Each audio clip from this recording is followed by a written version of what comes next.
Hello and welcome to military Mantra. आज हमारे साथ है lieutenant Purushottam Soyal sir from the Indian Navy. और आज हम बात करेंगे कैसी उनकी जर्नी थी इंडियन नेवी को ज्वाइन करने में, इंडियन नेवी के अंदर कैसी जर्नी रही उनकी, और अब वो जब रिटायर हो चुके हैं तो अब कौन से वो लाइफ लेसन है जो उन्होंने सीखे हैं जो आज वो बाहर यूज करते हैं। सो थैंक्स अ लॉट सर, आप इस इंटरव्यू पे आए और अपनी जो एक्सपीरियंस है वो हम सबके साथ शेयर करेंगे। Thanks a lot sir. Akash, thank you very, very much for the kind introduction. And I'm truly pleased to be here. I still remember you have such a helpful nature, yeah. And once I had sought very significant help from you, and unconditionally you had helped me. So it is absolutely my honor to be here on your platform. Yeah, And I have also seen your work. This is not just for the podcast, but still, even on the personal front, I have followed you. The kind of work you have done, it's truly inspiring. yeah, thank So you. thank you so much for what you're doing for the country. And even by not joining the military, what you're doing, it is truly inspiring, not just for civilians, but also for me Yeah. on my personal front. So thank you so much for that. No no problem, thank you. Sir, अगर हम बात करें सबसे पहले कि आपने जब decide किया इंडियन नेवी ज्वाइन करने का, उससे पहले आपकी जिंदगी कैसी थी और क्या आपका मोटिवेशन था कि इंडियन नेवी ज्वाइन करनी है? यार Akash, I have always been a very very formal guy. मैं स्कूल में भी बड़ा फॉर्मल सा था. और मुझे लोग बड़ा बुली करते थे. मुझे लगता था कि मैं बनने की कोशिश कर रहा हूँ. And still if you see in my comment section, so people often they try to bully me. So bullying has been in my kundli. ठीक है. So that's how my life was. I used to speak in English in my school. तो वहां people used to bully me. तो what I have seen about society that it is not about when you speak in Hindi you are being mocked. If you don't know how to speak in English, the problem with the Hindi speakers and the people who are from village background, the way they play victim card on social media, they themselves are the same people who have made mockery of people who speak very good English in their schools. You must have seen ये बनता है अंग्रेज. They used to outcast them. So this has been what I have seen before my academy life in my school days, that everybody is being bullied. You are good at something, you will be bullied. ठीक है. Unless you are a bully yourself, ठीक है, you will bullied, be you anything. You have good connections with girls, girls like you, they will bully you. ठीक है. तो I have seen that's how my life was. But यार, I excelled in my studies, I excelled in sports. And my focus was to join the National Defense Academy and clear this exam. So I was very focused guy. And since my school days I was focused one. Good, sir. So if you could also tell us, when you finally decided that you want to join the Indian Navy, what was the reaction from the family, and what did they say about it? They were very excited. Since childhood, they knew that this chap wants to join the NDA or Fauj. So सबको पता था यार. मतलब my mother was teacher in KV. So बचपन से ही I had seen the environment, फौजी environment, army का, air force का. तो उनको पता था. They were very happy. Sir, sir अगर आप ये भी बता सकते हैं कि आपकी जो प्रेफरेंस थी तो वो नेवी की तरफ कैसे इंक्लाइन हुआ, क्या आपने आर्मी और एयरफोर्स के बारे में भी सोचा था? Yes, yes, absolutely. मैं आर्मी एयरफोर्स के बारे में भी सोचता था. And I always considered all the three service at the same pedestal. But navy मुझे ज्यादा प्रिय थी क्योंकि मैं जेम्स बॉन्ड से बड़ा प्रभावित था. मैंने उसकी नॉवल पढ़ी इयान फ्लेमिंग्स के द्वारा, जेम्स बॉन्ड. तब जाके मुझे पता चला कि उसका नाम जेम्स बॉन्ड नहीं है. उसका नाम है कमांडर जेम्स बॉन्ड. तो मैंने कहा भाई, मुझे उसका उसका प्रोफाइल बड़ा अच्छा लगा कि मुझे भी कमांडर पुरुषार्थ सुयाल बनना है एक दिन. And he was also from navy on deputation to military intelligence. So मुझे सेम प्रोफाइल चाहिए था. ठीक है. Naval officer on deputation to naval intelligence and further in the intelligence branch. तो that is why I choose navy. I was very fascinated by commander James Bond यार. Got. तो sir, अगर आप बता सकते हैं आपका एसएसबी एक्सपीरियंस कहाँ था और कैसा था कि आपने कैसे पास किया था साइकोलॉजी, जीटीओ और इंटरव्यू अपने टाइम में? साइकोलॉजी तो I like to give give credit to colonel Rana. उन्होंने प्रैक्टिस करवाई थी. मैं एसएसबी की कोचिंग लेके गया था. आई बी वेरी ऑनेस्ट. मैं ऐसा नहीं कहूंगा कि मैं बॉर्न लीडर हूँ, ऐसा कुछ नहीं है. मैं कोचिंग लेके गया था कर्नल राणा से and he coached me. So I cleared SSB in my first attempt. Regarding GTO again वही कहानी भूली. पता नहीं what is fucking in my luck. Wherever I go I am being bullied. जब कमांड टास्क हुआ, तो command task में आपको किसी बंदे को बुलाना पड़ता है। आपको ना, out of 10 8 10 chaps you have to call your friend जो आपकी हेल्प करेगा। तो जिसको सब लोग बहुत ज्यादा बार बुलाते हैं ना, उसकी मतलब वो अपने आप को स्टैब्लिश कर देता है कि मैं बहुत एक्सेप्टेबल आदमी हूँ ग्रुप में, where everybody likes me. God damn it, in my command task not a single chap invited me, everybody outcasted me. And वो ऐसी किस्मत थी कि फिर सिलेक्ट बस मैं हुआ पूरे ग्रुप से, सबके सब रिजेक्ट हो गए। ठीक है। तो ऐसा एक्सपीरियंस था मेरा। But interview was very good. I was very honest. I have always been honest guy interview at least. पूरी लाइफ में तो ऐसे मैं नहीं कहूंगा, because we have to make a very fair balance between honesty, dishonesty, truth, lie everywhere. That is how practical life goes on. But at least in interview it is my policy that be actually honest. So honesty was the key to success, and again, my honesty was the key to success in GTO also. People kept on targeting me, but I didn't care about it. I hmm. helped always people, whatever I could do. I never believed in the idea of revenge, and it has always worked in my favor. In SLB also, the GTO always focuses on you, what you're doing exactly. Hmm. He also focuses what people are doing with you. So I think it worked in my favor. Got it sir. तो sir, जब आपने फिर Indian naval academy को join किया एलिमला में, तो वो कैसा एक्सपीरियंस था? और कोई ऐसा मेमोरेबल इंसिडेंट जो आपको अभी भी याद है? ट्रस्ट मी यार, ट्रस्ट मी। मतलब आप किसी भी एक्स आईने से पूछो, मैंने तो वहां पे 4 साल बिताए, किसी से ही पूछो आईने इसी से, हुआ spent 4 years over there, everybody will say कि यार दोबारा वहां जाना चाहेंगे घूमने के लिए। बट अगर कोई मुझे कहना कि दोबारा आप वहां पे ट्रेनिंग करना चाहेंगे, तो मैं नहीं करना चाहूंगा। क्योंकि trust me, it was a nightmare, not for me but for all my coachmates. तो इट वॉज एब्सोल्यूट नाइटमेयर यार। आई डोंट रिमेम्बर ऐसा कुछ कि बहुत अच्छा दिन बीतता हो। Every day there was use to be tears, दुख। दुख की एकेडमी है। आई एम प्रीटी श्योर जो मेरे एक्स इंडिया काउंटर पार्ट है, उनकी भी कहानी कुछ ऐसी होगी इंडिया में। तो मजा नहीं आता यार एकेडमी में, वो दुख ही मिलता है बस। बट आप जब बाहर आ जाते हो ना, तब पता चलता है यार कि pain is temporary, glory is forever. यार एवरीथिंग वॉज वर्थ इट। फिर the amount of pride comes, that is matchless. तो ट्रेनिंग तो बहुत मजेदार थी, यही दुख से भरी हुई। और there have been in numerous instances जो मैं बताना चाहूं भी तो मतलब मैं थक जाऊंगा, एंड ये पॉडकास्ट अभी खत्म नहीं होगा। uh, तो बट एक इंस्टेंस था विच आई लाइक टू टेल, कि मेरी बैक में एक बार चोट लग गई थी यार। तो मेरा एक कोर्समेट था, lieutenant commander Jakhar. Lieutenant commander Jakhar ने कुछ गलती की थी जिसके कारण पूरे कोर्स को रगड़ा मिल रहा था। ठीक है। तो जाखड़ को करीब 25 30 हॉकी पड़ी थी, शायद 40 हॉकियां पड़ी थी उसके बम पे। उतनी हॉकी खाने के बाद अब बारी थी कि उससे कोर्समेट सारा दुख झेलेंगे। अब सारे कोर्समेट को हॉकियां पड़ना शुरू हुई। तो जब मेरी बारी आई, तो अब क्या है कि बैक का जो इशू होता है दैट इज वेरी सीरियस। आपको चोट लग गई तो आप सर्विस से ही बाहर हो जाओगे सीधा।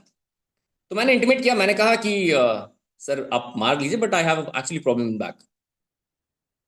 तो उसने कहा ठीक है, pick a buddy who will take it for you. ठीक है। तो लेफ्टिनेंट कमांडर जाखड़ केम। ठीक है। And he told sir I will take it for him. तो मेरा एक कोचमेट था यार, ही इज सच अ गाय। मैंने देखा है he use to always stand for his coachmates. तो ऐसे ही एक और इंस्टेंस है कि मेरी टांगे बहुत टूटती थी। हर क्रॉस कंट्री के बाद मेरी टांगे टूट जाती थी, मतलब स्ट्रेस फ्रैक्चर हो जाता था। तो एक बार मैं कैंप में जा रहा था। अब कैंप में क्या होता है, अगर आप वहां पे रिपोर्ट से करते हो, है ना, तो ठीक है, कर सकते हो आप, आपकी मर्जी है, कर सकते हो, आपको दुख है तो कर दो। बट मेरे कोचमेट इतने अच्छे थे, लेकिन आपके पॉइंट से घट जाएगा वो कि आपने कैंप अटेंड नहीं किया। मेरे कोचमेट्स इतने अच्छे थे, lieutenant commander Katoch and lieutenant commander Panigrahi. These two coachmates, they carried me on their shoulders. यहां बिठा के they kept on running the camp, but they did not leave me behind. तो उसके कारण क्या था कि मेरी टीम जो है, मेरी टीम, मेरी मेरा जो स्क्वाड्रन है, वो शायद थर्ड आया, है ना, जीत नहीं पाया camps because of me. But they made sure यार इस बंदे को छोड़ेंगे नहीं, हमारा कोर्समेट छूटेगा नहीं, क्योंकि इसको अगर हमने छोड़ा तो इसके पॉइंट कम हो जाएंगे और इसको शायद कैंप रिपीट करना पड़ेगा जूनियर्स के साथ। So that is the thing which I have noticed यार, the level of sacrifices I have seen my coursemates have done for me. That is immense and I will never forget that. Got it sir. तो sir जितनी आपको punishment मिली academy में, ऐसी कोई punishment या ऐसा कोई ड्रिल जो आपको करना पड़ा जिसने आपको रियली टेस्ट किया फिजिकली या मेंटली, ऐसा कुछ था? यार एक हमारे ना मार्को पेट्रोल नाम की पनिशमेंट होती है। वो ओके। इतनी घटिया पनिशमेंट होती है। मार्को पेट्रोल होता मतलब नॉर्मल रिस्ट्रिक्शन आप कहीं भी देखोगे किसी भी एकेडमी में, करीब 8-9 किलोमीटर की दौड़ होती है, आधे घंटे में कंप्लीट करनी पड़ती है विद 15 किलो का बैग और एक राइफल। तो राइफल 15 किलो, और आप अपने दौड़ते हो आप 8-9 किलोमीटर लगभग 27 मिनट में, या शायद 23-24 होता, मैं भूल भी चुका हूँ। तो वो तो मिलती रहती है, रेगुलर है। बट हमें सुधारने के लिए एक डिफरेंट पनिशमेंट नेवी ने इजाद की, उसे कहते हैं मार्को पेट्रोल। उसमें क्या होता था कि 28 किलोमीटर दौड़ना पड़ता था यार। ओके। वो 28 किलोमीटर दौड़ की रन होती थी and it was so painful. That was, वो हम सबका नाइटमेयर था यार। हर कोर्समेट किसी से पूछ लो आप, जो एक साइनेसी होगा, वो आपको बताएगा कि MARCOS patrol use to test your patience. Hmm. मुझे भी मिली थी, और मैं कोई यहाँ पे हीरो नहीं बनूंगा, आई वाज वेरी नॉर्मल गाय। मेरी पतलून ढीली हो जाती थी एंड आई यूज टू, मैं खौफ खाता था भाई इस पनिशमेंट से कि भैया ये पनिशमेंट ना मिले। हम्म। मार्को पेट्रोल वाज वेरी, ये मैं ऑफिशियल पनिशमेंट की बात कर रहा हूँ। लेकिन जब मैं अनऑफिशियल पनिशमेंट्स की बात कर रहा हूं, तो trust me, every single punishment was 10 times tougher than Marco Patrol. It is full of mental psych, physical psych, emotional psych. It drains you thoroughly. हम्म। तो अनऑफिशियल तो मैं ज्यादा बात नहीं करूंगा, बट आप मार्को पेट्रोल का 10 गुना सोच सकते हैं कि कितना ज्यादा भयावह होता होगा। आपकी सेल्फ रेस्पेक्ट से लेके मैं, जो भी शब्द आप यूज करना चाहें, आपको पूरी तरह से तोड़ दिया जाता है। तो हम्म। वो तो बहुत टफ होती है, उसके बारे में बात नहीं करें तो अच्छा है। Got it sir. But officially I would like to go to the MARCOS patrol, it is a very tough thing, and मैं उसे रिपीट नहीं करना चाहूंगा कभी लाइफ में। Got it sir. तो सर लीडरशिप के बारे में पूछना था, जैसे कि आपने बताया कि आपने कोचिंग ली थी and then you got recommended also, but SSB में कुछ कुछ हम्म। क्वालिटीज को टेस्ट किया जाता है। देन एकेडमी में अगेन हम्म। आपको कुछ लीडरशिप स्किल सिखाई जाती है, आपको ट्रेन किया जाता है and then you eventually become an officer. तो वो evolution of leadership absolutely. Skill कैसे होता है और आपने उसको कैसे बढ़ता हुआ देखा? This such a good question यार। मतलब ट्रस्ट मी, फॉर लेमैन इस क्वेश्चन को डिकोड करना ही इतना मुश्किल होगा। ठीक है। This is such a multi layered question, and it shows कि आप कितने ज्यादा इंटेलेक्चुअली साउंड हैं, that you have the ability to understand कि इस क्वेश्चन को पूछा जाए। ठीक है। सो आई टेल यू, सी, 4 साल मैंने अकेडमी में बिताए हैं। Leaderships is taught, in the Indian Naval Academy at fucking every step. Step मतलब जो सीढ़ियां बनी हुई है ना नेवल एकेडमी की, उस हर सीढ़ी पे एक लीडरशिप का लेसन है। ठीक है। मैं जब एकेडमी से सुबह हम मॉर्निंग क्लास खत्म करके आते थे, दौड़ते दौड़ते आते थे। ठीक है। दौड़ते दौड़ते used to come at the fastest topest speed of your life. Then you go to squadron within 30 second 1 minute, you have got time to change. ठीक है। Have run your breakfast and you have to make sure कि आपका juniors पहले breakfast करे। Hmm. And it is not about me, every fucking senior, उनकी responsibility है कि उनका जूनियर उनसे पहले नहा के रेडी होकर निकल जाए। This is the leadership lesson you you learn, that आप भूखे रहो बट आपका जूनियर भूखा नहीं रहना चाहिए। Second leadership lesson you learn, owning up, owning up for your mistake. आप कुछ भी करो, you own up. This is what I have seen in my coursemates, my seniors, my juniors, myself. We have always practised it. आप own up नहीं करोगे, पूरी academy को punishment मिलेगी, आपके पूरे कोर्स को मिलेगी। तो आई हैव सीन यार that you learn to own up for your mistakes. ठीक है। Third thing I have seen, ठीक है, दैट जब आप फर्स्ट टर्म में जाते हो तो आप सिर्फ एक रोटी खाते हो। हम्म। कैस्ट्रॉल आता है ऐसे, ऐसे आपके पास पास होगा, आप एक रोटी निकालोगे एक बार में क्योंकि आप फर्स्ट टर्मर हो, फिर कैस्ट्रॉल पास हो जाएगा। फिर वो कब आपके पास लौट के आएगा इसकी कोई गारंटी नहीं है। ठीक है। और तब तक खाना खत्म हो जाएगा। टाइम आप 2 मिनट से ज्यादा आपको नहीं मिलेंगे खाने के लिए। 2 मिनट मैंने बहुत ज्यादा बोल दिया, trust me, ask any INC। उसके बाद यार सेकंड टर्म में आपको 2 रोटी का प्रिविलेज होता है। थर्ड टर्म में आपको 3 रोटी का प्रिविलेज होता है। फोर्थ टर्म में 4 रोटी का। ऐसे करके I have learn to earn the privileges. Trust me, I am the least trained guy among my entire coursemate. मेरे करीब 120 के करीब कोर्समेट हैं।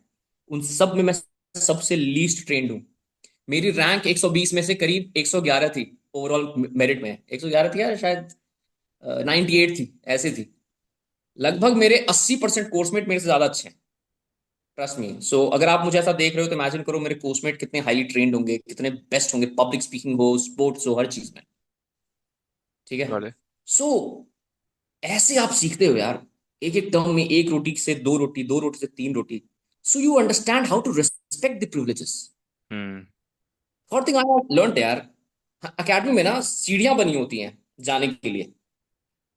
तो जो सीनियर टमर होते हैं ना, वो ऊपर पुल से जाते हैं, there is a bridge, foot over bridge. Senior seventh eighth termers foot over bridge से चले जाते हैं अकेडमी, जल्दी जाते हैं, वो मार्च करके जाते हैं। हम्म। जूनियर्स दौड़ के जाते हैं, और हम उसी फुट ओवर ब्रिज को लंबा क्रॉस करके जाते हैं, नीचे उतर के फिर ऊपर चढ़ के। पहले नीचे उतरते हैं फुट ओवर ब्रिज से, फिर ऊपर चढ़ते हैं जबरदस्ती। जबकि हम्म। ऊपर से हम सीधा सीधा जा सकते हैं, बट प्रिविलेज नहीं है वो। तो एक बार क्या हुआ, हमें देर हो रही थी। मेरा और मेरा कोर्समेट था लेफ्टिनेंट कमांडर दैविक साहा।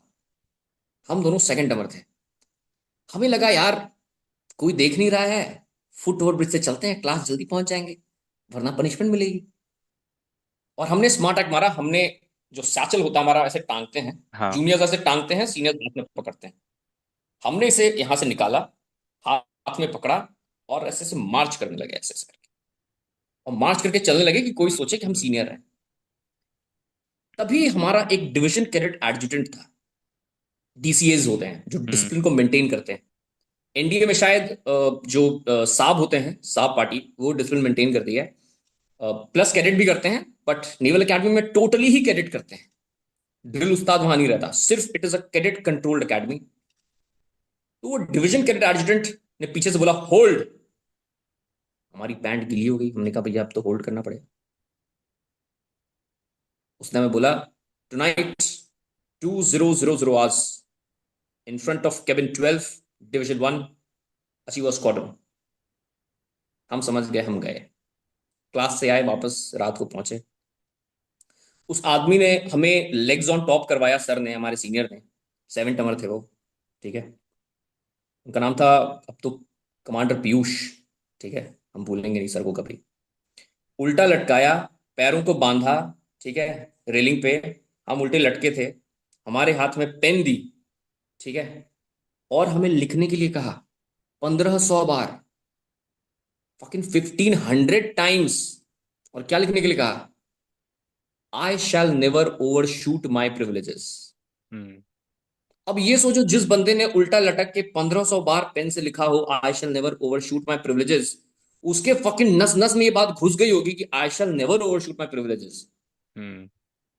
और यही चीज है कि जब भी मैं किसी को देखता हूं प्रिविलेज ओवरशूट करते हुए, जैसे अगर आप लाल बत्ती नहीं लगा सकते हो, लेकिन आपने गाड़ी गाड़ी के ऊपर लाल बत्ती लगा दी तहसीलदार बन के, तो मैं समझ जाऊंगा कि सिर्फ पुलिस लगाती है, ये आपका प्रिविलेज नहीं है। तो खुजली होगी, मुझे लगेगा कि मैं कैसे रोकूं इस चीज को। तो ऐसे आपको नेवल एकेडमी में ट्रेन किया जाता है, और आप अगर सबसे खराब कैडेट भी हो ना, हम्म। तब भी फकिंग साला वहां पे लीडरशिप लर्न कर ही लोगे किसी ना किसी तरीके से। लाख क्लास बंक कर दो, क्लास बंक करोगे तो सीनियर सिखा देगा, क्लास बंक करोगे तो पनिशमेंट मिलेगी, तो पनिशमेंट लीडरशिप सिखा देगी। पनिशमेंट बंक करोगे तो कहां जाओगे बच के? बचने का रास्ता ही नहीं naval academy. Hmm. Nobody can save you, God can not save you. There is only one way to save yourself, कि आप अकेडमी छोड़ के चले जाओ। Got it. That is how we have learned यार। I am sorry, sorry the answer was long, but it was very necessary to hmm. Mention these points. Got it sir. तो sir मेरा एक और सवाल था, जैसे कि आर्मी में रेजिमेंट अलॉट होती है, तो नेवी में जब आप एकेडमी से जब पास आउट होते हैं तो किस बेसिस पे डिसाइड होता है कि whether you will be an executive officer या लॉजिस्टिक ऑफिसर या education officer?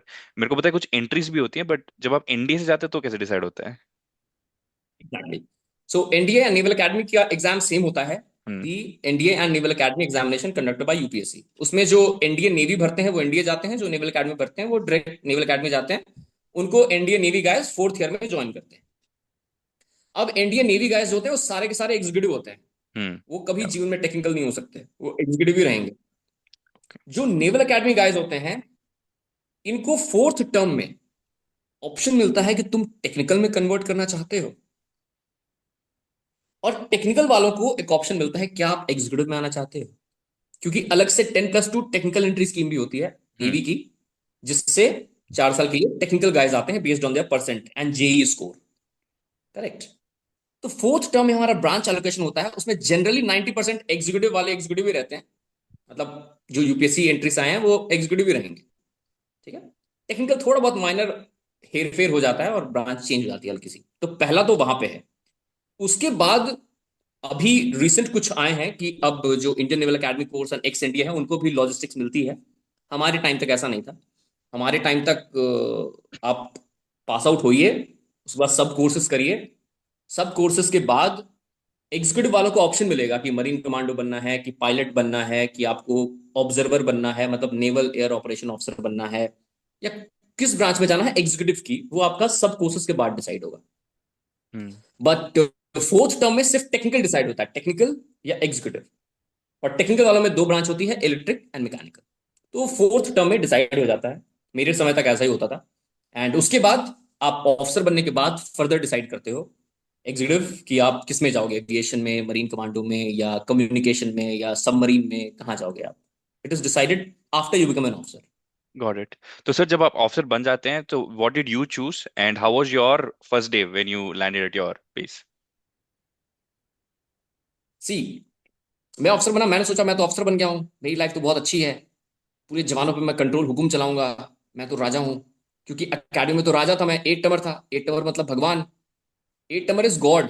It is said that in naval academy there are only two people who actually enjoy in the navy.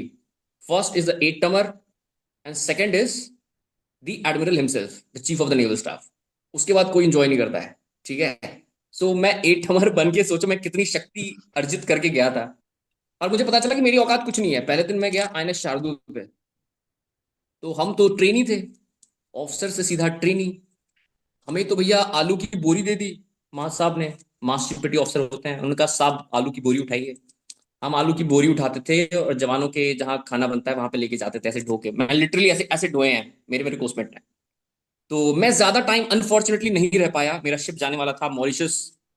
और मेरी किस्मत फिर से थोड़ी खराब थी कि एक एक्सरसाइज चल रहा था वहां पे। हम बहुत सारे एक्सरसाइज करते हैं, ठीक है, कभी डी बगिंग, कभी फायर फाइटिंग, तो एक्सरसाइज चल रहा था। और हमें लिबर्टी जाना था एक्सरसाइज के बाद। तो जो जल्दी खत्म करेगा लिबर्टी जाएगा। Like hmm. Rule is very simple. तो मेरे खुद के लालच ने मुझे ले डूबा। मैं थोड़ा जल्दी जल्दी खत्म करने के चक्कर में अपना काम, मैं सीढ़ियों से फिसल गया ऐसे। और सीधा मैं टेक पे लैंड किया, and my tailbone got dislocated completely. Okay. तो मैं मॉरिशस नहीं जा पाया, मेरा पूरा जो प्लान था विदेश जाने का पूरा टूट गया। फिर अल्टीमेटली मेरी परमानेंट कैटेगरी हो गई मेडिकल। तो मैंने कुछ टाइम ही सर्व किया था इन्हें शार्दुल पे as a sea training. And उसके बाद ये सदमा पहुंचा मुझे। तो वहीं से थोड़े दुख के दिन आने शुरू हो गए। फिर मेरी ब्रांच चेंज हो गई, नेवी ने मुझे ऑप्शन दिया एयर ट्रैफिक कंट्रोल ज्वाइन करने का, एटीसी। तो मरता ना क्या करता भाई, अंधा क्या चाहे लाठी। ठीक है, डूबते को तिनके का सहारा। मैंने कहा बिल्कुल सर, अब तो जो मिल जाए भैया वही अच्छा है। तो मैं एयरफोर्स अकेडमी गया, बड़ा मजा आया, बड़े अच्छे लोग थे एयरफोर्स अकेडमी में, बहुत अच्छे से ट्रेन किया, highly professional service. And I was good also at air traffic controlling. उसके बाद I came to service, but professionally मैं उतना सेटिस्फाइड नहीं था। है ना, मेडिकल इशू भी थे, प्लस मैं प्रोफेशनली भी उतना सेटिस्फाइड नहीं था, क्योंकि माइंडसेट ऐसा हो जाता ना हम्म। कि आप एग्जीक्यूटिव से आते हो। प्लस मेरा ड्रीम था इंटेलिजेंस ज्वाइन करने का। तो मैंने बहुत कोशिश की इंटेलिजेंस में जाने की, बट नहीं हो पाया। तो फिर मैंने करीब 5 साल सर्व किया। एंड जब इंटेलिजेंस मैंने फाइनल देख लिया कि इंटेलिजेंस में नहीं हो रहा है, मुझे मेरा कार्डर नहीं छोड़ेगा, क्योंकि मैं ट्रेनिंग लेके आया था एयरफोर्स अकेडमी से, काफी पैसा खर्च होता है। उनकी गलती भी नहीं है। ऐसे हर इंसान को छोड़ने लगे तो यार कार्डर का मैन पावर चला जाता है, एक्चुअली हम्म। दिक्कत ये है। तो उनके पर्सपेक्टिव से देखें तो वो अपनी जगह सही है। एंड मैं अपने पैशन को फॉलो कर रहा हूँ, तो मैं भी ठीक ही हूँ, सब ठीक है अपनी जगह पे। So that is why I had to leave service. Then I told my commanding officer, sir ऐसे मैं नहीं रह पाऊंगा, मुझे तो पैशन है इंटेलिजेंस में जाने का। तो कमांडिंग ऑफिसर ने कहा ठीक है, अब we can not give you, I tried but it couldn't happen buddy, so hmm. It's better that you leave then. So that is how I left service after 5 years। Got it sir. तो sir आप ये भी बता सकते हैं जब हम बाहर से देखते हैं नेवी की लाइफ कैसी है इन द यूनिफॉर्म, आप रह चुके हैं वहां पे, तो ऐसा कुछ है जो आप करते थे रेगुलरली बाहर यूजुअली होता था लेकिन it will be very hard for a civilian to believe कि ऐसा भी होता है? Trust me, life is very very good. लेकिन आई थिंक सिविलियंस ने ना फौज को कुछ ज्यादा ही ओवर ग्लैमराइज कर दिया है। आई आई आई टेल यू, जैसे आप काम करते हो, जब फाइटर पायलट चलता है तो पीछे आवाज चल रही होती है, ऋतिक रोशन की पीछे स्लो मोशन में चल रहा होता हम्म। है। तो आपको जब बैकग्राउंड म्यूजिक चल रहा होता है ना, तो कोई भी चीज अच्छी लगेगी। हम्म। मैं बैकग्राउंड म्यूजिक में रील बनाता हूँ, इसीलिए अच्छी लगती है वो रील्स। मैं बीजीएम हटा दूंगा तो बोरिंग लगेगी। तो आप वैसे ही फौज में भी इमेजिन करो कि जब भी कोई हेलीकॉप्टर उड़ाता है तो पसीना आता है इंसान को। ठीक है, एसी भी नहीं होता है, कुछ नहीं होता वहां पे, कोई मोटिवेशन काम नहीं करता है। इनफैक्ट लोग चाहते हैं कि भैया जल्दी काम खत्म हो, साला मैं घर जाऊं। ठीक है, there is no music in behind, nothing. तो it is absolutely professionalism and work, and it is not very motivating at all. ठीक है, ऐसा कुछ नहीं होता है। वहां पे सब काम करते हैं और सब हाई प्रेशर एनवायरनमेंट में रहते हैं, बिल्कुल स्ट्रेस रहता है। बट ऐसा जुनून जो आप कह रहे हो, जो लक्ष्य पाएगा, जो लक्ष्य है तेरा, लक्ष्य को हर हाल में पाना है, अच्छी बात है, जज्बा वही रहता है, लेकिन बैकग्राउंड म्यूजिक नहीं होता कोई। तो हम्म। चीजें उतनी रोजी नहीं होती जैसा सिविलियन सोचते हैं। तो इनफैक्ट जब आप आरडीसी में भी जाते हो, आपको लगता होगा आरडीसी में मैं भी ज्वाइन करूंगा। ट्रस्ट में, जब आप जाओगे, साला परेड करोगे, सो 5 बजे से लेके 4 बजे से लेके 3 बजे से लेके 2 बजे रात ही उठा देते हैं। ये सब कोई बहुत मजा नहीं आता वहां करके। ट्रस्ट मी, आप फिर कहना चाहोगे भाई कहाँ फंस गया मैं। हम्म। तो अगर आप सच में प्रोफेशनलिज्म के लिए आ रहे हो, काम करने के लिए, तब तो फौज बहुत अच्छी जगह है। लेकिन अगर आप मूवी देख के आ रहे हो ना, लक्ष्य मूवी देख के, तो ऐसा कुछ नहीं होगा, क्योंकि जब वो म्यूजिक नहीं बजेगा ना बैकग्राउंड में, बस काम करते रहना पड़ेगा, तो आपको बहुत बोरिंग लगेगी लाइफ। कभी हम्म। खुद लक्ष्य मूवी का ना वो सब सीन म्यूजिक निकाल के देखना, बहुत नॉर्मल लगेगा आपको। तो हम्म। ऐसी नॉर्मल लाइफ होती है फौज की। But yes, it is very very amazing जब आपको सैल्यूट मिलती है और आप थक जाते हो सैल्यूट कर करके। It is amazing feeling. वो रिस्पेक्ट आपको सर्विस से आने के बाद फील होती है। ठीक है, और हम्म। सर्विस में भी फील होती है, ऐसा नहीं है, सर्विस में भी आप कभी बोर नहीं होते यार। इज्जत से, इज्जत इतनी मिलती है आपको जूनियर से, आप कभी बोर नहीं होते। और वही इज्जत फिर आपके सीनियर ले लेते हैं। हम्म। तो सीनियर जम के आपसे काम करवाते हैं, कोई इज्जत नहीं रहती सीनियर के आगे। मुंह पे फाइल फेंक के मारते हैं, बिल्कुल आप जितना सोच सकें, कॉर्पोरेट जैसा कल्चर बिल्कुल नहीं है। No rules, no regulations, absolute professionalism, mission, task, यही बस आपका काम है। तो हाईली स्ट्रेस्ड एनवायरनमेंट होता है। एंड मैं तो बहुत नॉर्मल आदमी हूँ यार। मेरे कोर्समेट्स इतने बड़े बड़े काम करते हैं कि मैं बता भी नहीं सकता। हम्म। ठीक है, they bloody go for exercises with US navy. Tropics में कोई पार्टिसिपेट कर रहा है। ठीक है, मतलब क्या, कोई सागर कवच में पार्टिसिपेट कर रहा है। Amazing work they are doing यार। मतलब आज से 20 साल बाद जब वो बाहर आएंगे और जब वो पॉडकास्ट देंगे, फकिंग उनके पास बताने के लिए इतनी सारी चीजें होंगी ना कि दुनिया सुन नहीं पाएगी। हम्म। ठीक है, सो that is the kind of lifestyle फॉज provides you, specially Indian navy, very diverse. लेकिन अगेन भाई, उस डाइवर्सिटी को आप वहां पे इंजॉय नहीं करोगे, आप बस स्ट्रेस्ड रहोगे। Got it sir. सर आपने बताया आप एटीसी ऑफिसर भी थे। मैंने कुछ एयरफोर्स ऑफिसर से बात की थी जो एटीसी ऑफिसर्स भी थे। तो उनका शेड्यूल होता है कि मतलब वो भी शिफ्ट में काम करते हैं, तो आपका कैसा एक्सपीरियंस था? Exactly, for example in a exactly, specific day आपका रूटीन कैसा रहता था? एग्जैक्टली। देखो यार, एटीसी में जब मैं गया था, तो आई सर्व, मैं कार्टर में ओनली फॉर फ्यू डेज। ठीक है, and it is very stressed in the navy also. But मुझे क्या होता, मुझे एक प्रोजेक्ट असाइन कर दिया गया था। It is was confidential project of Indian navy. उस प्रोजेक्ट का नाम मैं बस बता सकता हूँ क्योंकि वो ओपन डोमेन में है। उस प्रोजेक्ट का नाम है never airfield integrated security system, NAISS। ठीक है, उस समय ये प्रोजेक्ट पठानकोट में जब अटैक हुआ था, ओ। इंडियन एयरफोर्स बेस पे, उसके बाद इंडियन नेवी ने सोचा कि अटैक भाई हमारे पास भी हो सकता है। और नेवी बहुत सारे इंपॉर्टेंट एसेट्स खरीद रही थी, जैसे P8I एयरक्राफ्ट हैं, बहुत सारे और भी एयरक्राफ्ट हैं। ठीक है, हम बहुत एक्सपेंसिव हम ड्रोन्स खरीद रहे थे, है ना, जैसे एक हेल RPA है। ठीक है, high altitude long endurance remotely piloted aircrafts. तो हम हेल RPA खरीद रहे थे, तो हमारे एसेट्स बहुत बढ़ते ही जा रहे थे, तो बहुत जरूरत थी कि नेवल एयर एसेट्स को बचाया जाए। तो इसके लिए कॉन्फिडेंशियल प्रोजेक्ट बनाया गया नेवी के द्वारा, NAISS। इसके बारे में डोमेन में ज्यादा इन्फॉर्मेशन है नहीं। पहले मैंने खुद टाइम्स ऑफ इंडिया में चेक किया कि कितना है, तभी मैंने सोचा कि मैं इतना ही बताऊंगा जितना इसने छापा है। तो इतना तक मैं बताऊंगा। तो I was associated with this project for around 3.5 years।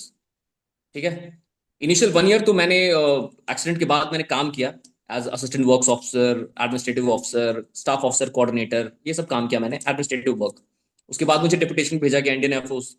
वहां पे I went to air force academy, तो 6 महीने वहां निकल गए हम्म। ये सब सीखने में, कोर्स करने में। फिर मैं वापस आया, फिर मैंने as a training officer Indian naval academy में काम किया कुछ महीने। फिर मैं यहाँ आ गया INS Rajali as ATC officer. Okay. यहाँ पे मैंने वहीं से मैंने बता दिया कि यार मुझे इंटेलिजेंस में जाना है, आई एम नॉट इंटरेस्टेड। तो मेरे कमांडिंग ऑफिसर ने मुझे ये प्रोजेक्ट पकड़ा दिया। तो मैंने पूरा तन मन धन इसके पीछे लगाया, इस प्रोजेक्ट के पीछे। एंड ऑलमोस्ट जब तक मैं सर्विस छोड़ा मैंने, तो 90% प्रोजेक्ट का काम कंप्लीट हो गया था। एंड मेरे छोड़ते ही within 1 year project finally got commissioned. And मुझे बड़ा बस अच्छा लगा। मैं तो नहीं था देखने के लिए, बट ठीक है, थोड़ा बहुत कंट्रीब्यूशन मेरा भी था। Got it sir. तो सर तो जो हाँ। लेकिन मैंने देखा है एटीसी की लाइफस्टाइल बहुत स्ट्रेस्ड होती है। करीब 6 से 7 घंटे की इनकी वॉच होती है। एंड कई बार तो बेचारों को यार एक ही दिन में 2-3 वॉच करनी पड़ जाती है। ठीक है, 1 इन 2। ठीक है, बहुत टफ होता है इनका लाइफ यार, बहुत टफ होता है। मतलब आप ऐसे कह रहे हो एक एयरक्राफ्ट को, ठीक है, air India 147 after departure turn right climb 6000 feet, उसके बाद इमीडिएटली आप बोल रहे हो, ठीक है, आई फ्लाई 140 एयरक्राफ्ट डाउन विंड। तो कॉन्टिन्यूसली आप आरटी देते रहते हो। जो उनकी 6 घंटे की ड्यूटी होती है, उसमें देर इज कि आपकी आंखें ऐसी रहती है और आपका सिचुएशनल अवेयरनेस कॉन्स्टेंटली एंगेज रहता है। आप दिमाग में एक सिचुएशन बना के चलते हो जहां पे एक स्पेस है, एयरक्राफ्ट आ रहा है, एयरक्राफ्ट यहां से आ रहा है और मुझे सेपरेशन पैदा करनी है। तो ये कॉन्टिन्यूस प्रोसेस है जो मैंने ट्रेनिंग के दौरान सीखा एयरफोर्स एकेडमी में। How they do it, very very god damn tough task, full of stress. At least pilot जो है उड़ाने के बाद फिर भी ही इज एट पीस थोड़ा सा। ठीक है, he can go to washroom, copilot है साथ में। ATC officer is always there, always there. Navy got. Air force का तो बहुत बहुत बुरा हाल हाल है। एयरफोर्स तो खैर गार्डियन ऑफ स्काई है, उनका चार्टर दौर भी बड़ा है।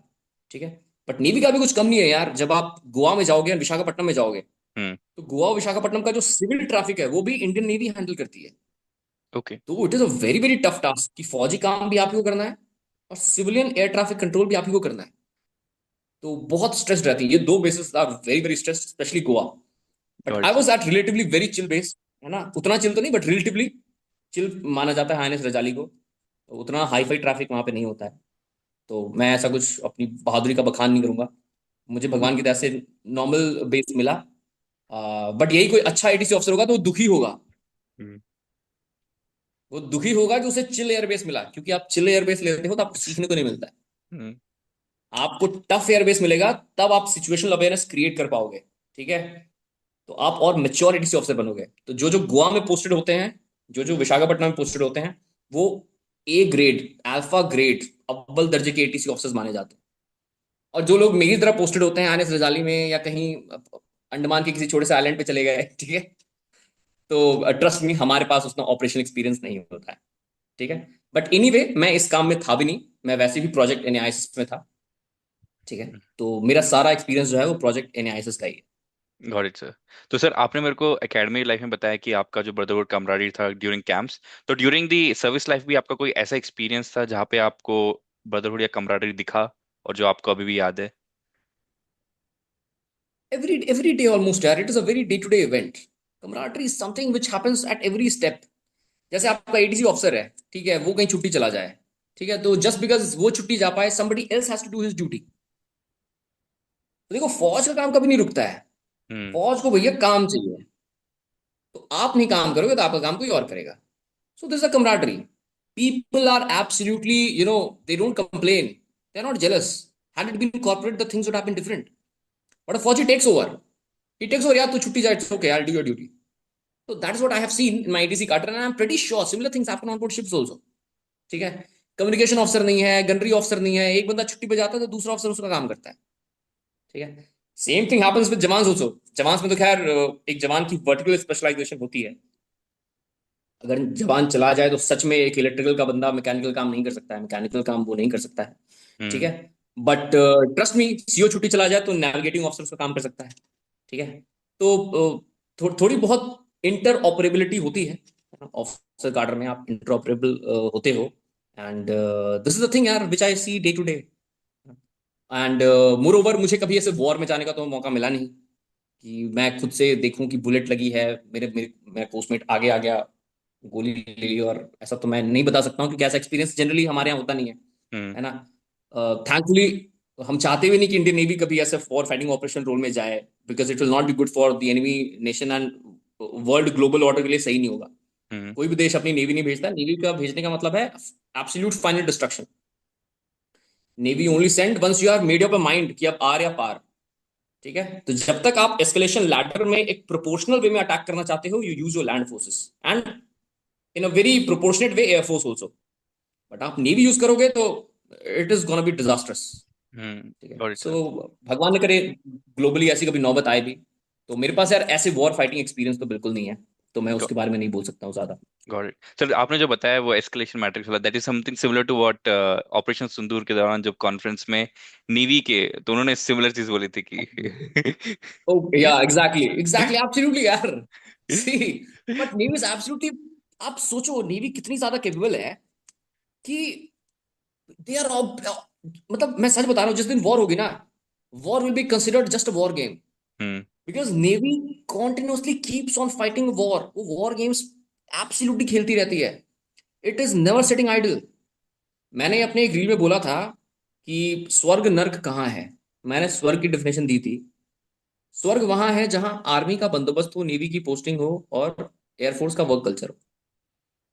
एंड नर्क वहां है जहां पोस्टिंग आर्मी की हो, ठीक है, बंदोबस्त एयरफोर्स का हो और वर्क कल्चर नेवी का हो। Trust me, work culture of navy is fucking very bad.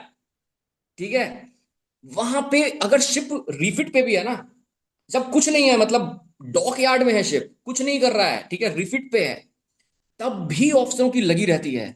मतलब मैं सच बता रहा हूँ, नेवी आपको चैन से बैठने देती नहीं है। इट मेक श्योर कि आपका खून पसीना बहता रहे, जितना बहता रहे, पीस टाइम में भी बहता रहे, ताकि आपको वॉर टाइम कभी लगे ही ना कि वॉर टाइम है। हम्म। So that is what I have seen. All the standard operating procedures of the Indian Navy are designed keeping this in mind. हर वीक, मतलब हर 3 महीने पे कोई ना कोई इंस्पेक्शन चलती रहेगी। ठीक है, कोई ना कोई ऑपरेशन चलता रहेगा, कोई ना कोई इंटरनेशनल एक्सरसाइज चलती रहेगी। साला वहां से जीतो तो आर्मी नेवी एयरफोर्स की ट्राइसेप एक्सरसाइज चलती रहेगी। कुछ ना कुछ चलता रहेगा। और मैं तो 5 साल में मैंने नहीं देखा कि चैन से बैठने का मौका मिला हो। हम्म। एक चीज खत्म होती थी, एक हफ्ते चैन से बैठे, फिर कोई दूसरी चीज शुरू हो जाती थी। तो इट्स वेरी वेरी टफ यार, got very it sir. Tough. सुकून तो से आप बैठते नहीं वहां पे। सर, आपने मेरे को बताया अपने प्रोजेक्ट के बारे में, तो उसके बारे में आप काफी प्राउड थे। उसके अलावा कोई ऐसा इंसिडेंट था जो आपके साथ हुआ जब आप सर्विस में थे, जिसके लिए आप काफी ज्यादा प्राउड थे? सर्विस में थे, इसके अलावा जिसके कारण मैं बहुत ज्यादा, मुझे प्राउड फील हुआ।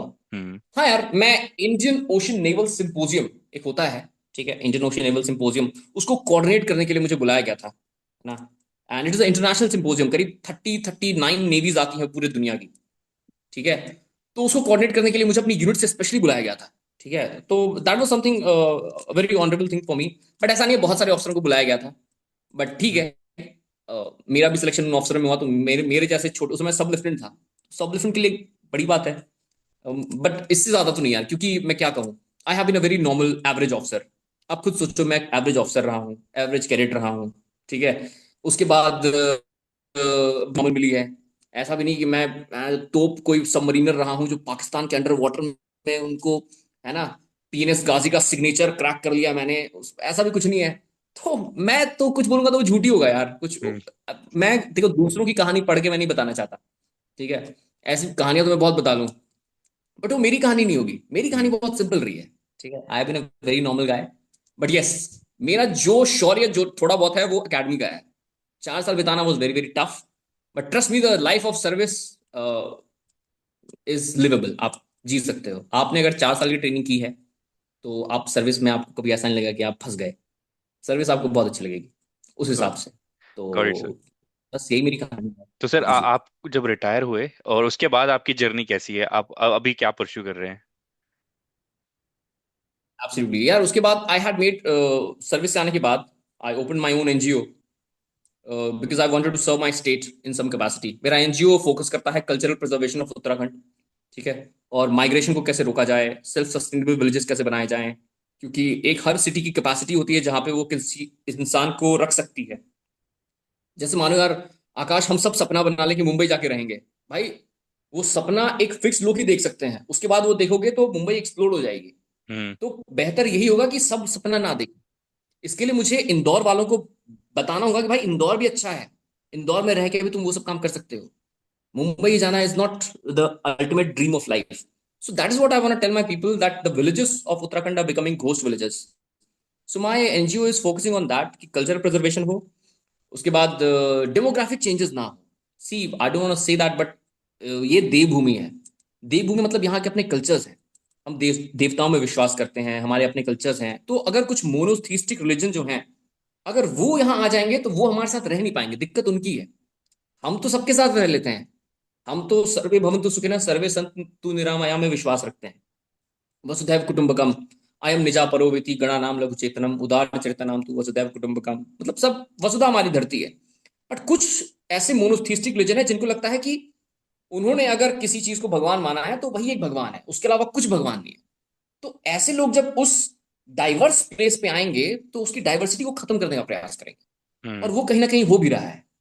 सो my NGO is working towards that also कि that should not happen. Demographic changes Uttarakhand की डाइवर्सिटी को खत्म कर देगा। है ना, इमेजिन करो हम सब बिलीव करने लगे कि एक वही एक सच्चे भगवान है, उसके अलावा कोई भगवान नहीं है। यार ये क्या बात हुई? हमारे यहाँ तो पेड़ भगवान होते हैं, मेरे यहाँ तो नदी भगवान होती है। मेरे यहाँ हर पहाड़। कल्चर, हर जाति के अपने अपने देवता बने हुए हैं उत्तराखंड में। तो ये बहुत एक इंपॉर्टेंट फैक्टर है हमारे लिए। नहीं, हम रह लेंगे, मैं फिर कह रहा हूँ दिक्कत मोनोथिस्टिक रिलीजन्स की है। उनको यहाँ पे प्रॉब्लम होगी क्योंकि हम हम्म। उनके जैसे नहीं हैं, वो नहीं रह पाएंगे। तो this is creating lot of social tension in state, these things. So we are working on how to bring harmony also in that situation. उसके लिए recommendations देना। My father is working with the Migration Prevention Commission of Uttarakhand. So okay. my NGO gives recommendation to that कि आप कैसे migration को रोक सकते हैं। So I'm working in coordination with my father and we are giving recommendations to government. Also गांव में self employment को कैसे जनरेट करना है। जैसे आप गाय के गोबर से उपले बनाइए, उपले बना के उसको बेचिए, हवन कुंड सामग्री बनाइए। ठीक है। तो इस सब चीज़ों पे एट वेरी माइक्रो लेवल, छोटे छोटे स्तर पे जाके मैं काम कर रहा हूँ। अभी बहुत बड़ा लेवल पे नहीं हुआ है, बट यही मेरा काम है। साइड बाय साइड अब मैंने सोचा है कि मैं जीमैट की प्रिपरेशन भी करूंगा, सो दैट मेरा बिजनेस एक्यूमेन बढ़े। मैं इंडियन स्कूल ऑफ बिजनेस से एमबीए करना चाहता हूँ, अगर सिलेक्शन हुआ तो, मुझे टाइम मिला जीमैट के लिए पढ़ने का। तो वहां से मिला तो थोड़े पैसे कमा के इट इज माई ड्रीम कि मैं स्विस मॉडल विलेजेस उत्तराखंड में तैयार कर सकूं, सो दैट मेरे जो देश के लोग हैं, किसी के पास पैसा नहीं है स्विट्जरलैंड जाने का, बट ट्रस्ट मी हर इंसान की दिली ख्वाहिश है, स्विट्जरलैंड को पसंद करता है वो। हम देशभक्ति के आड़ में ना बोल नहीं पाते हैं, हम्म। बोलना पड़ता है भारत महान, बट ट्रस्ट मी कभी सोच के देखना, स्विट्जरलैंड खूबसूरत जगह है यार। लोग जाना चाहेंगे, ट्रस्ट मी, हर भारतीय जाना चाहेगा। तो मैं वो मौका देना चाहता हूँ कि तुम स्विट्जरलैंड मत जाओ, तुम उत्तराखंड आओ। मैं दूंगा तुम्हें स्विट्जरलैंड यहीं पे। तो वो मेरा सपना है। It is 10-15 years later on. उसके लिए मुझे बहुत पैसे चाहिए होंगे, बिजनेस चाहिए होगा। तो I have to work for that. तो मैंने अपना पूरा टाइम इसी चीज के लिए डिवोट किया है। Let us C with in 1 और 2 ईयर्स जीमैट अगर क्लियर कर लेता हूँ तो आईएसबी से एमबीए कर लेता हूँ, तो इस दिशा में मैं अपने कदम बढ़ाना चाहूंगा। Got got it sir. So मेरा आखिरी क्वेश्चन ये है कि अगर मान लीजिए a 17-year-old is watching us and you want to give some advice to them जो forces join करना चाहते हैं, तो what advice you would like to give them?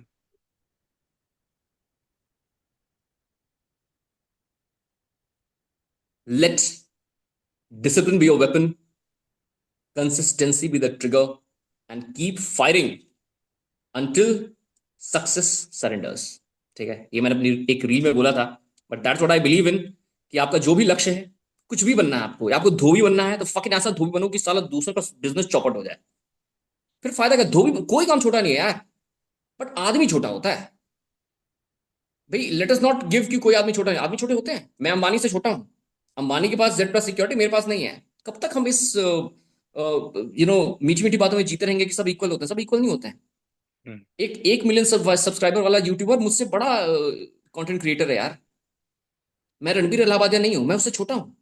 Late us get it to the point, let's teach the right things to kids कि भाई numbers are numbers. 1 million is 1 million, 1 lakh is 1 lakh, it is as simple as that. 10,000 is 10,000। 10,000 वाले को brand promotion मिलेगा तो उसको 1,000 रुपये मिलेगा। ठीक है, 1 लाख वाले को 10,000 रुपये मिलेंगे। 1 मिलियन वाले को 1 लाख रुपए मिलेगा। How difficult it is to accept it? Let us not say everybody is equal. So yes, everybody is not equal, but कोई काम छोटा नहीं है।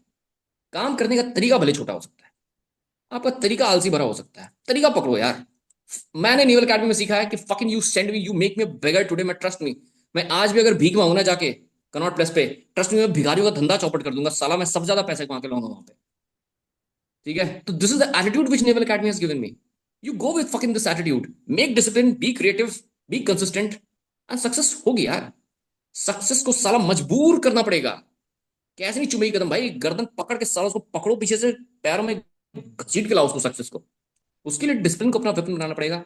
और कंसिस्टेंसी को trigger and hmm. Keep firing, success मिल जाएगी। So that is what juniors and kids they need to understand. Got it sir. बाकी सर। फौज इज नॉट द थिंग कि आप फौज ही ज्वाइन करो। Hmm. Got it sir. Sir thanks a फौज लॉट। इज, मैं देखता हूँ, मैं सच बता रहा हूँ।